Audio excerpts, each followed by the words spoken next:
Welcome to This Academic Life, Episode 56.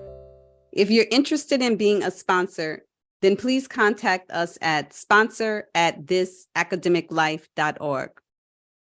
Hi, my name is Kim Michelle Lewis. I'm a professor of physics and associate dean of research. Hi, my name is Pani Anual. I'm a professor of mechanical engineering. Hi, my name is Lucy Zhang. I am also a professor of mechanical engineering. For many of us, the academic year has just ended. So today we're going to talk about how to land an offer from an industry when you hold the highest academic degree, a PhD. Let's start with some numbers. So I dug out some numbers for the most recent year on the number of PhD graduates. In 2020, engineering has the highest number of PhD graduates, a little over 10,000, followed by biological and biomedical sciences. That's a little over 8,000. The third highest PhD producer is in the area of physical and earth sciences, which is about 6,000 PhDs. Adding them all together, graduates in the science and engineering fields, that would include social sciences, education, mathematics, and economics, and etc. The U.S. universities produced about 34,000 STEM PhDs.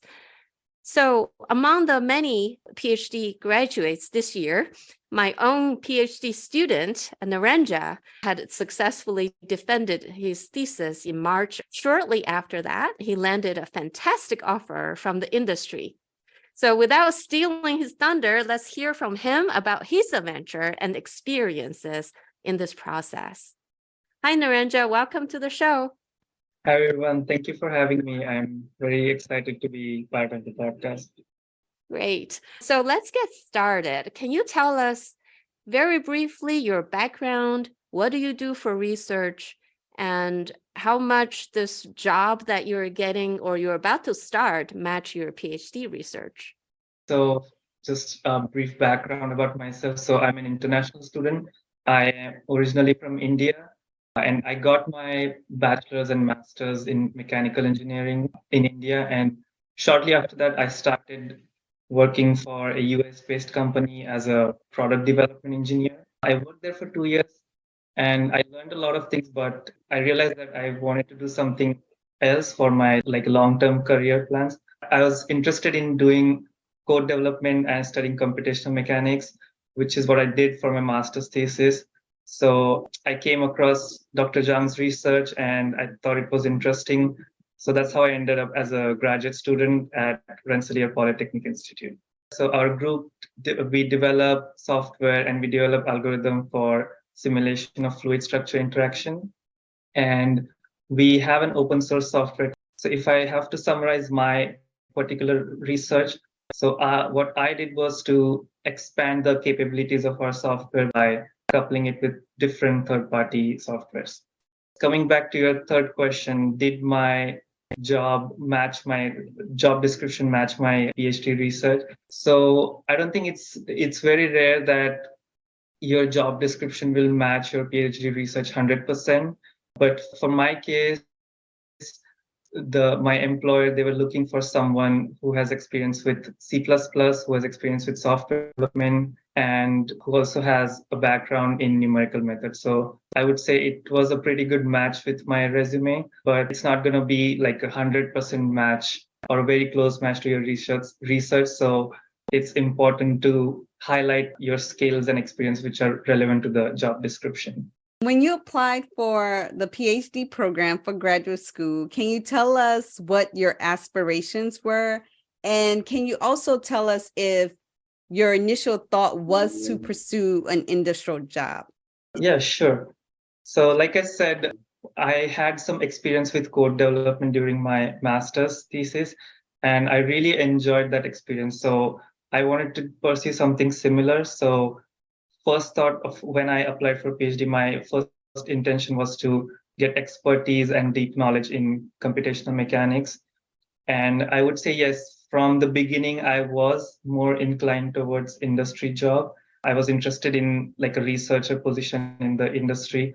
Particularly, I was interested in software development and And I thought like a PhD would open doors to these like advanced career opportunities.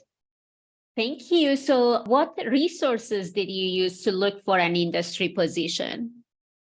I think the most useful resources would be the online job portals like LinkedIn, Indeed, Glassdoor. These are the three portals that I use mainly. And I think it's really important to do networking, for which I think LinkedIn is like the fantastic resource. Everybody, and I'm pretty sure you also use LinkedIn for the networking because, yeah, if you get a referral for a company, then the chances of your resume getting picked up are much higher than you just apply on the company website. So I would say, yeah, LinkedIn would be the top number one. Other than that, I think in the university career fair was also a good resource in making contacts. I was wondering if you mentioned that the campus career fairs. So did you make any connections through those? And also, did you attend any conferences? Because many conferences, large conferences, they have an expo and there are many industries that they participate. Can you comment on that as well? Sure. Yeah, I made some contacts during university career fair. I got some contacts for the potential employers, but before I could contact them, I had the offer that I have currently accepted. But yeah, I would say it was a really important resource. And then coming back to your second question, okay, so I have attended conferences in the past, but yeah, it was before few years before I was planning to graduate, so I wasn't looking for job opportunities at that time. Yeah, I think the timelines for industry and academic positions might not necessarily line up with those conferences. So sometimes Yeah. industries don't always go to those academic conferences to recruit. And speaking of the timeline, can you walk through your job search in terms of when did you start and how long did it really take you to start putting your resume together? And then how did that overlap? Did it overlap at all with your thesis writing? Yeah, sure. So it did overlap with my thesis writing and preparing for defense. So I'm not sure if you're aware, but for international students, we have a limited time to find a job. So I would say, so we have to first apply for an employment authorization document. So that basically gives us permission to work in the United States. And we have to choose a start date for our job. And after that start date, we only have 90 days to find a job. So we can be unemployed only for 90 days. So as an international students, we have to start early or start preparing early. So I would say I started applying seriously in the beginning of this year, so in January. And then my defense was in March. So there was like a few weeks of gap when I was really busy with preparing for my defense and submitting my thesis. So, and I got a job offer in mid-April.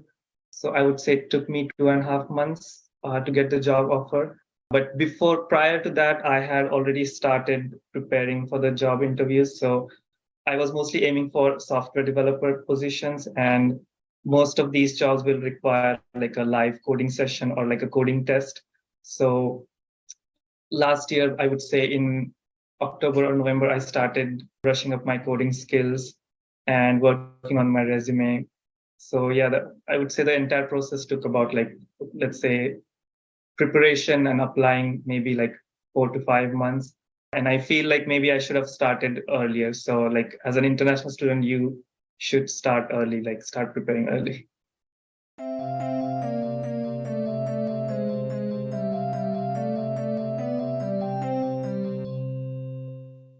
Can you describe for us what the interview process was like? For example, was it different rounds, different levels? What was the intensity like? Did you feel like it was really competitive? And were they mostly on Zoom or did you go in person? I know I asked a ton of questions, but I just want to know how it was. I know we were in COVID for almost 2 years and what that experience was like to get back into engaging people on that level.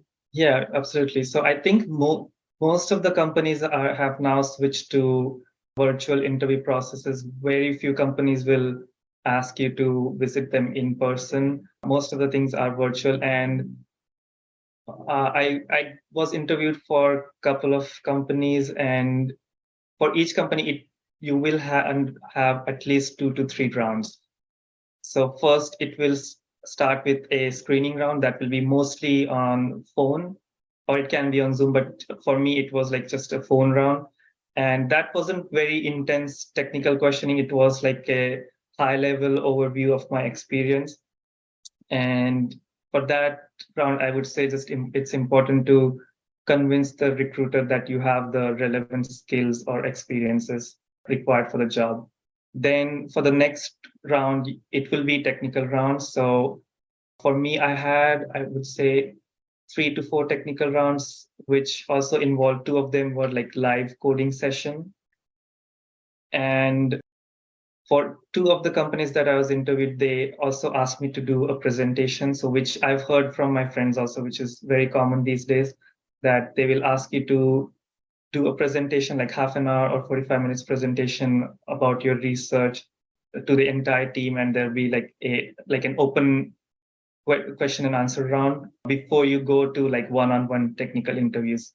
So that was my process. And you might have to undergo like an HR interview round, which is just like regular behavioral questions. So I would say in total, 3 to 4 rounds at least. That's like the standard, right? That's what I heard from my friends, and that's what I also had to do for this job position. And also, can you comment on how long the whole thing it took overall, and then how long did it take you to get an offer from the last round? It depends on the company. So for one of the companies that I applied, it took only 2 days to get an invitation for the screening round after I applied on their online portal. But for another company, it took about a month. So I applied on their website, and they reached out to me after like a month. So it again depends on the company. So the offer that I have right now, I would say it took around a month to go through all this interview process. So like I said, at least 4 to 5 interviews. It took around a month. And after I cleared the last round, then it just took 1 week to get the offer. So after I cleared the last round, the only process remaining was to do background checks and contacting your references. Yeah, I was gonna say, because I was being interviewed as well for his position. Yeah. It was intense. They're really quite serious. I remember there was a form with 10, 15 questions that I was asked to evaluate Narendra. They asked how he is and everything. They really go very much in depth with those questions. Not only that, they also say, is there anything we can help him to kind of speed up or ramp up the boarding process in terms of what is his strength and what is the weakness and what is the best way we can work with him. Yeah, I was asked to give 3 to 5 references, and they said we highly, highly recommend that one of the references should be your research advisor, because you've been working with like each other with like for 4 to 5 years. So yeah, that was important.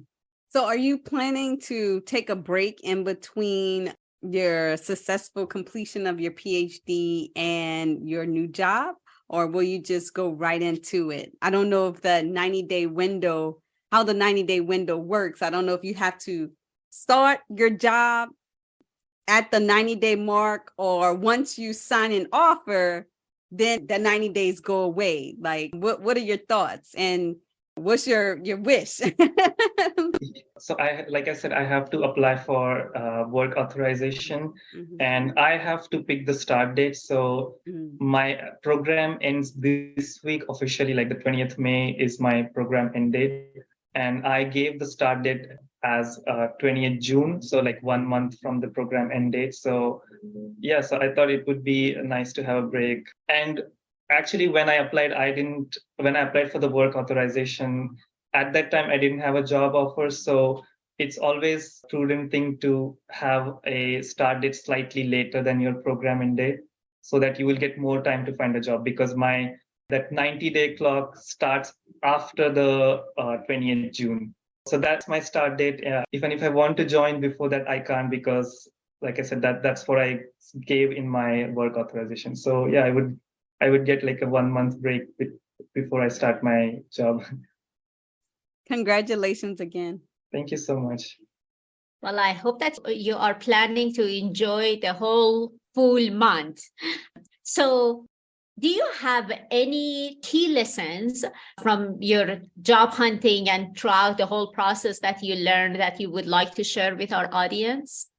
Yeah, sure. Let me just say that I don't have a lot of experience with like this job finding process. I would say I got job offer pretty quickly, but I'm definitely happy to share my experience and whatever lessons I learned. So first of all, I would say it's really important to tailor your resume for each job application. You shouldn't just use the exact same resume for every company. So go through the job description, make sure that you are highlighting the relevant skills and experiences. So you have to do that every time you apply for a new job. Second one is networking. I realize that it's so important to do the networking. Okay, because the chances of your resume getting picked up increase a lot if someone from the company refers to you. So it's really important to do networking. And one thing I found useful on LinkedIn was if you go to a particular company's page, it will show you if there are current employees in the company that went to the same school or you share some previous workspace. So that can be your like a starting point for networking in that particular company. So that I thought was really useful. And third one is to start preparing early, especially if you're an international student. So that's I would say like my top 3 lessons learned from this process. Fantastic. Thank you so much, Narendra, for sharing with us your experience and your entire job search process. And congratulations again. This is very happy news, not just for him, also for me. Yeah.